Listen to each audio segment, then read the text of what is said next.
Hello guys! Hello Aquarius! Welcome dito sa aking channel, Kapalaran 888.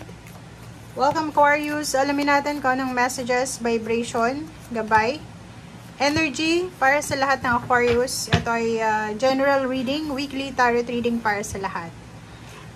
Okay, so meron kang first 4 cards dito Aquarius. Wow!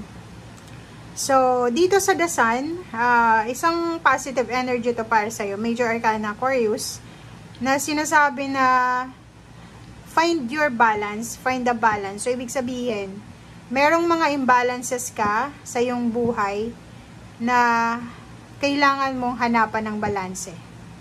So, yung iba sa'yo dito, kayo lang yung makakasagot kung ano yung kailangan ng balanse sa buhay nyo. Etong The Sun na to, is parang nagsasabi sa'yo na may mga bagay-bagay siguro sa buhay mo na imbalances. Like, ano ba yon? A relationship, trabaho, may negosyo ka ba, mindset, mga unhealthy habits, or masyado ka bang malungkutin, masyado ka bang stress, sensitive, depressed, or kano pa man. Kasi parang sinasabi ng barahan na kailangan mong hanapin yung positive side. Diba? So, kailangan mong hanapin yung positibong pamamaraan para bumalik yung dating ikaw, yung dating sigla mo. Okay? So, yung parang ina-advise sa'yo ng ating baraha ngayon is hanapin mo daw yung balanse sa nature. Diba? So, siguro mag-spend time ka sa nature, sa mga pets or animals, or spend time sa family, spend time alone, mag-meditate, mag-pray, mag-detox, mag-contemplate, or kung ano man to, rejuvenate na pwede mong magawa sa linggong ito. Okay, so, yung barahang ito na step into your power, yung sinasabi ng barahan na ibalik mo kung ano yung dating ikaw. Okay? Ibalik mo kung ano yung dati mong sigla. Yung dating pangarap mo, yung dating nakaugalian mo, or kung ano man tong dati sa'yo. Okay? And keep moving forward. Malapit ka na eh. Diba? Malapit mo nang makuha kung ano man ito na satisfaction. Ngayon ka pa ba susuko? Diba? So, keep moving forward. You got this. Nasa tamang direksyon. Nasa tamang highway ka na. Nasa tamang energy and vibration ka na. So, ngayon ka pa ba give up? A hidden gift. Eto naman, diba? So, sinasabi ng baraha, siguro maraming nagtapos. It's either nagtapos na trabaho, relationship, business, connection, ano man itong nagtapos sa buhay mo. Sabi ng baraha, syempre meron kang mararamdaman na konting lungkot dahil natapos, pero may new beginnings naman na darating sa'yo. Okay? May kapalit ito. So, wag mong didibdibin kung ano man itong natapos sa buhay mo, or kung ano man itong feeling mo hindi mo makontrol na sitwasyon. Okay? Kasi may hidden message yun eh. May hidden blessings. Baka, di mo alam, blessing in disguise yan, na natapos, dahil may parating na mas maganda, mas bagay sa'yo, mas productive, or kano pa man. This week, sinasabi ng barahan na may iba sa inyo dito na focus kayo sa trabahong ginagawa nyo. If ever may trabaho ka, ang focus mo sa linggong ito is yung matapos yung trabaho mo. Yung iba naman sa inyo, siguro yun yung wala kayo. Wala kayong focus.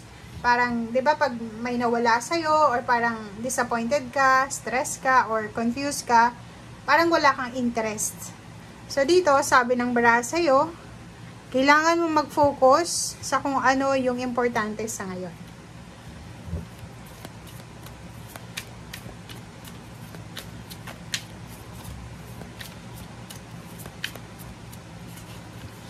Okay.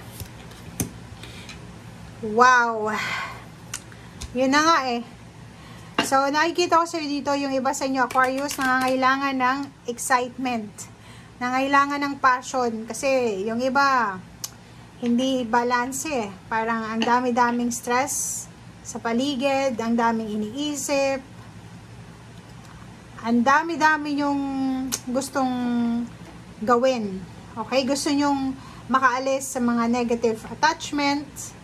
And gusto nyo magbago ng bagong buhay or magkaroon ng pagbabago sa inyong buhay, kailangan nyo siguro na mag-reflect. Okay? I-assess nyo yung situation kung ano ba yung pwede nyong magawa sa ngayon. Okay.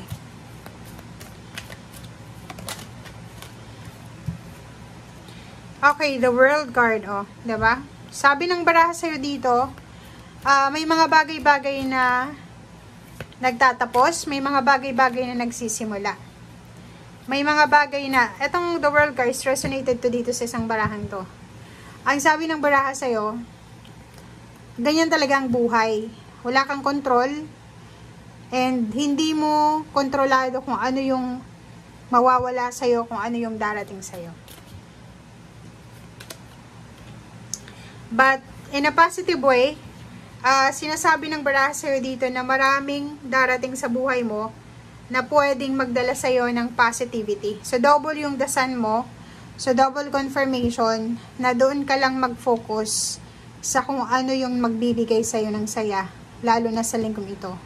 For example, pamilya, kaibigan, relationship. Kung sila yung alam mong nagbibigay sa'yo ng saya, sa kanila ka mag-focus. Okay? Nakikita natin dito na may mga Aquarius na masaya kasi may paparating na celebration, may paparating na family events, may paparating silang okasyon na pwedeng maging dahilan para magkasundo-sundo yung magkakapamilya. And then, makakaalis talaga sila doon sa mga bagay-bagay na hindi na maganda sa buhay nila. So, sinasabi ng baraha, may pagkakataon ka na makaalis sa lugar, sa sitwasyon na hindi na resonated sa'yo. And for once, sinasabi ng baraha na maraming pwedeng i-celebrate ka kasama ang pamilya mo. Okay? So, pwedeng nakikita natin dito, may ibang Aquarius na magse-celebrate sila dahil lilipat sila sa bagong bahay nila, sa bagong lugar, or magse-celebrate kasi yung kapamilya nila ay may nakuhang achievements, or siguro may natupad na pangarap. So, sabi ng baraha sa'yo dito, kalma lang, okay? Kumalma ka lang, relax, i-enjoy mo lang kung ano yung mga happenings ngayong linggong ito. Okay? Thank you guys. Bye!